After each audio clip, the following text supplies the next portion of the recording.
What is this still face experiment, and how does it affect your emotion? Now, this could be in childhood, this could be in adulthood. This is Ryan Talk. I wanted to talk about this. I was watching Aaron Dowdy the other day, and he showed this video about this experiment called still face.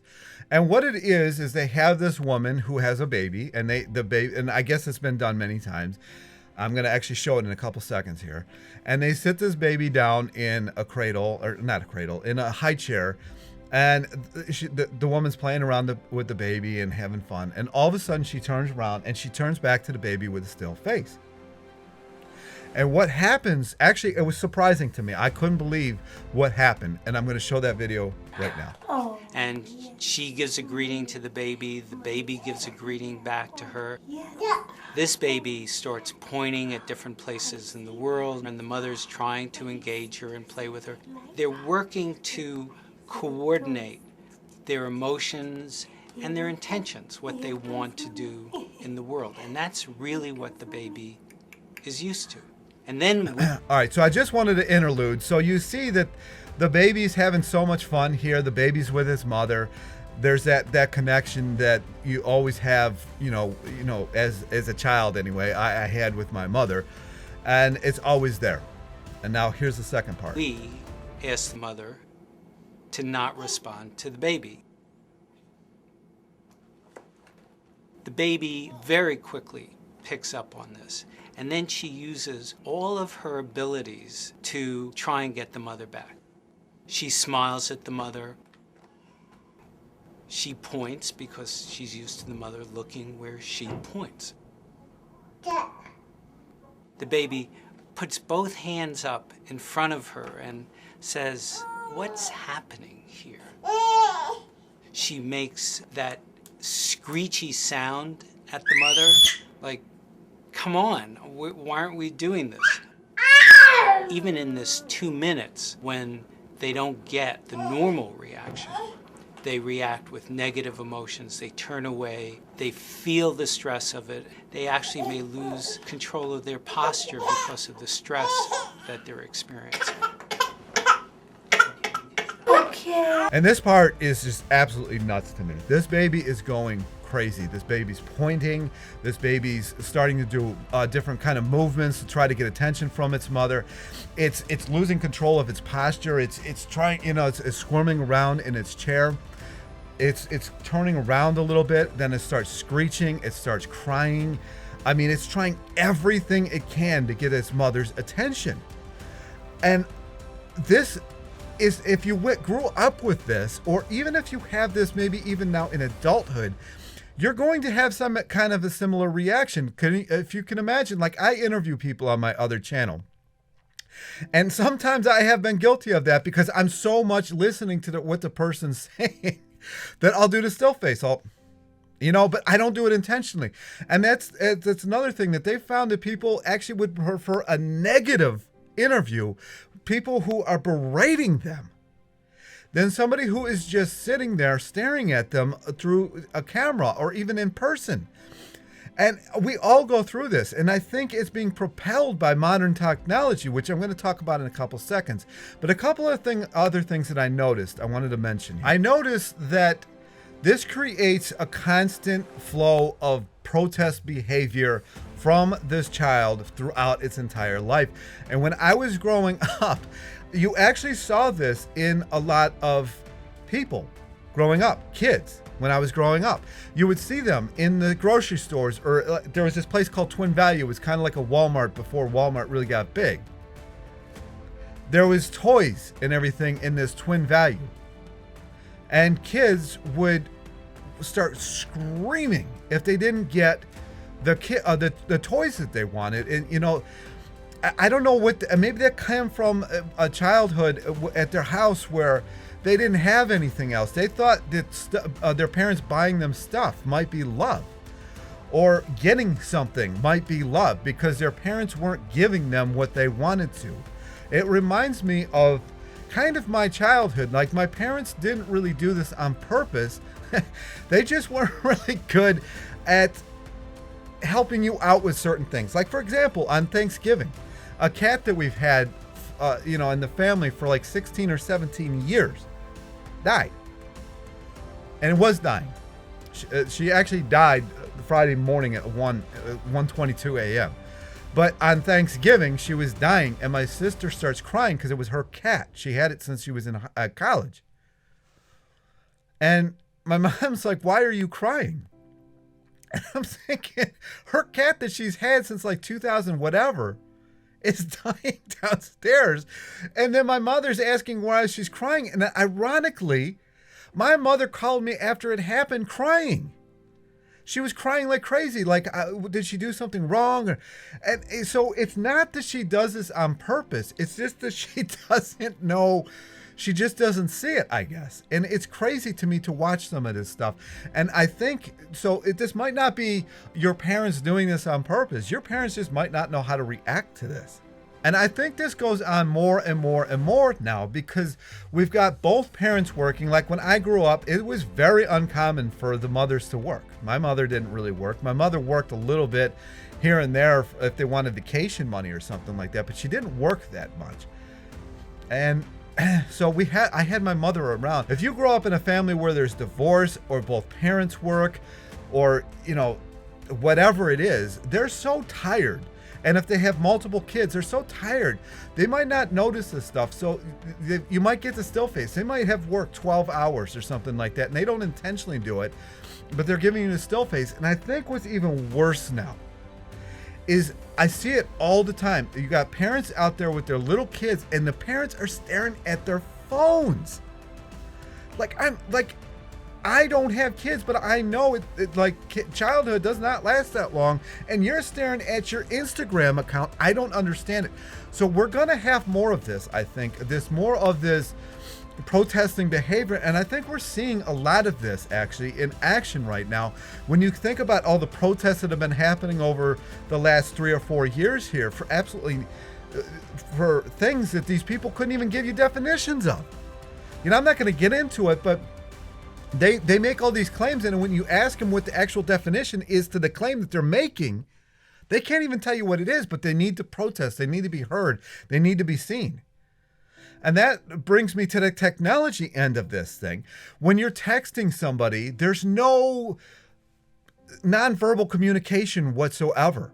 There's none of that. It doesn't exist. When you're leaving a voicemail or a voice message for somebody, there's none of that. When you're talking to somebody on the phone, it's different. You can hear somebody smiling. You can hear somebody's like angry or whatever. There's a lot of inflections, but you're not going to get that in text. I think it even came through in regular writing. When I was growing up, our version of text was taking out a typewriter and typing, and all of a sudden we got fancy ones. You could type 10 words on a little screen, and you hit enter, and it would type all 10 words. It was real fancy, right? Then you had to put a stamp on a letter or on the envelope, and you had to mail it out, and it was 3 to 5 days, and then on 3 to 5 days you get the response back.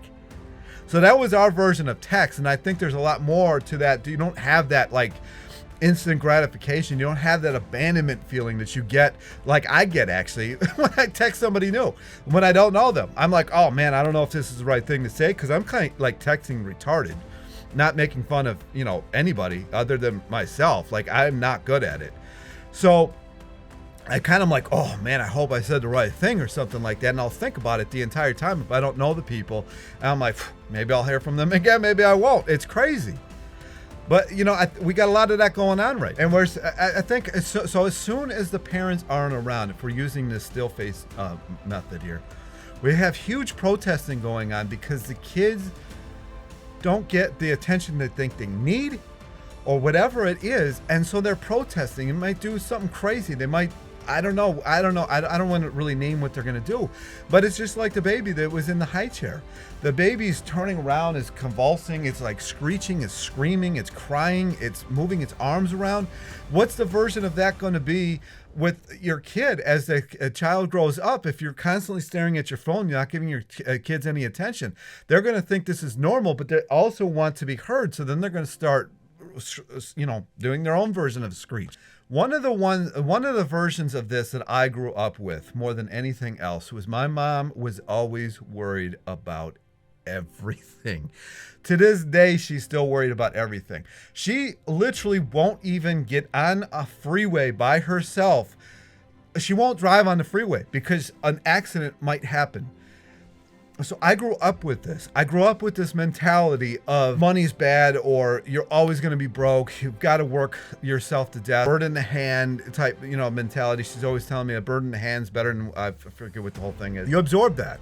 You take it onto yourself. You can't do anything but that, because your first 7 years are this person who is freaking out about everything, watching the news, just, shaking about everything. And you adopt that. You don't have to, and a lot of people don't, but some people do. Worry about everything, even though worry is pointless. You can't worry about anything that already happened, and you can't worry about the future because you might not even make it to the future. The thing you have is right now, but you're worried about something that might happen in the future.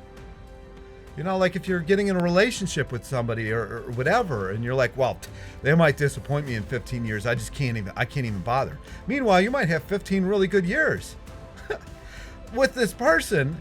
Even if that does happen, 15 good years with this person, and you're worried the entire time about the 15 years that this might happen. If you worry and think about something long enough, you're going to get it. The worry behavior is really another thing that you see. When I talk to people, you can hear it. They can't just live right now. They always are projecting. So what can you do about this? How do you change your beliefs from your childhood? How do you do that? Where do you start? Does it take a lot of work? Do you have to pay somebody to do it? How does it happen? One of the things that I find most beneficial is to sit alone by myself in a room. I actually like it at night the most. If I can't do night, I'll go in the closet. I know that sounds really strange, but I've done it many times. I'll go in the closet and I'll meditate. And I'll ask myself, what from your childhood do you feel like you were missing or you need? My sister one time met with I forget what they're called, psychologists or whatever. And she described my family and growing up and everything. And she's like, wow, you came from a crazy family. I mean, everybody thinks my mother should have a YouTube because she's always whatever. My dad, it was crazy. So I internally dialogue about this. And I ask myself, what do I need? Where do I need to go? How do I need to do this? What do I need to give myself? None of this is anybody's fault. It's not my parents' fault. It's not my fault. But we feel as humans that we need to give blame game to somebody. It happened, and it happened in the past. It's gone. It's like a canceled check. If people don't even write checks anymore, it's gone. It's gone. You can't rewrite it. What can you do for yourself to undo these subconscious things that are going on in your head? What can you do about that? I just wrote it down here. I mean, this literally is what I do. I ask myself, I ask my inner child what it would say and how it feels. Literally have it written down right here. Just ask yourself that. Now, you might not get an answer in the beginning. As with any kind of meditation, this meditation may take you months, but it may take you a day. I don't know. But you might get an answer in the beginning. You might not like the answer. The answer might be stupid. It might not make any sense. You might have a dream about this meditation that you just did. Like one of the dreams that I just had the other day was horrible. I'm not going to talk about it in here. It was horrible. But when I ask myself this stuff, I swear that it got answered in this dream. It wasn't great. I wouldn't want to relive it. I wouldn't want to live this dream in real life, but it happened. And I think I felt a little bit better when I woke up. But the one thing that I do notice when you're going through this inner work, you're going to have a tiredness that you don't know where it's coming from. You're like, I slept like 9 hours yesterday. Like, what's going on? I slept 9 hours. How do you sleep 9 hours and you're tired?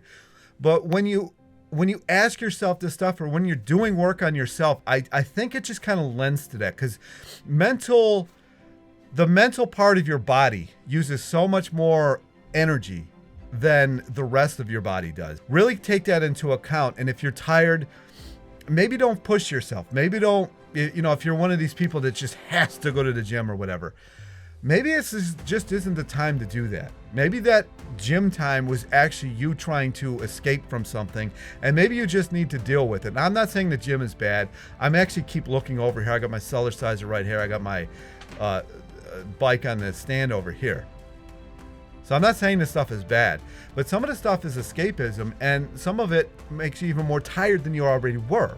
I don't know that that's the greatest idea. Another behavior that comes from this, if you're somebody who lives in the past, if you're always talking about the past, chances are that you have something in the past that is keeping you in this behavior pattern. So maybe you don't have the inner child issues. Maybe you don't. Maybe if you're just sitting alone in a room, ask yourself, what is it about my past that keeps coming up that's bothering me, and why? And why? And you just keep, why? You know, and don't judge it. Don't judge it. Just listen to what it's saying. Don't react. Don't do anything. Just let it be. Just ask yourself the question. I notice a lot of people, no matter what is going on, they always have the same reaction. And it kind of reminds me of an orange. Now, what's in an orange? Orange juice, right?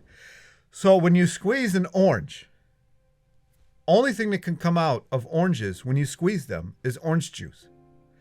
So when somebody squeezes you, the only thing that's going to come out of you is what's inside. So if you're always angry, anger is always going to come out. If you're always anxious behavior is always going to come out. Whatever's inside of you is always going to come out. So this might not even have anything to do with the still face in the beginning of your life.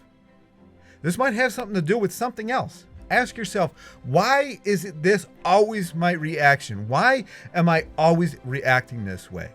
Why is this always my go-to? And you're going to get an answer, and you may not like it. I did a meditation the other day down here.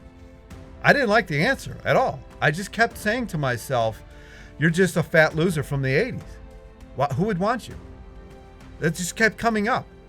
And I know most people aren't going to announce this kind of stuff on YouTube, but that's what kept coming up. And I did the meditation the next day, and it wasn't there. Maybe it was gone. I don't know. But it is what it is. You can't react to it. I didn't react to this. I'm like, wow, maybe that's what it is. I don't know. But just ask yourself, why, when somebody squeezes you, is it always X coming out of you?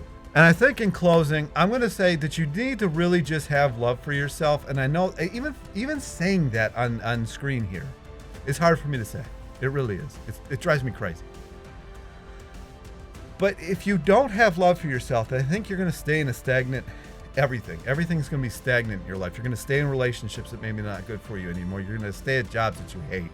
You're going to just think of anything stagnant. That's going to be your mode of life. That's how you're going to be living your life. And if you are living your life that way, something's stuck somewhere. It's kind of like a drain, stagnant water. If you have a sink and there's a drain plug in there and you fill it with water and you haven't dumped that water out in like 2 weeks, it's going to be stagnant. But if you find that plug that's plugging up this sink, and you pull that plug, it's going to probably smell terrible. It's probably going to be very violent whirlpool going down. It's probably going to not feel great in the beginning. But eventually that stagnation will go away.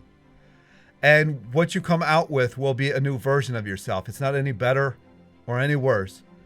It's like the analogy I used the other day. It's like a pair of shorts. If you have a pair of shorts that's got elastic on them, and you pull them and they snap back, and you pull them again and they snap back. But you pull them so far that the elastic doesn't work anymore. They're not good to you as shorts anymore. They might fit somebody else, but they don't fit you anymore. But they're not any better or worse than they were. They're just the material that they are. I think you have to do that, and you have to get rid of that stagnation in your life. Otherwise, you're always going to be living the same life every single day. It's like Groundhog's Day, until he realized that he was the problem.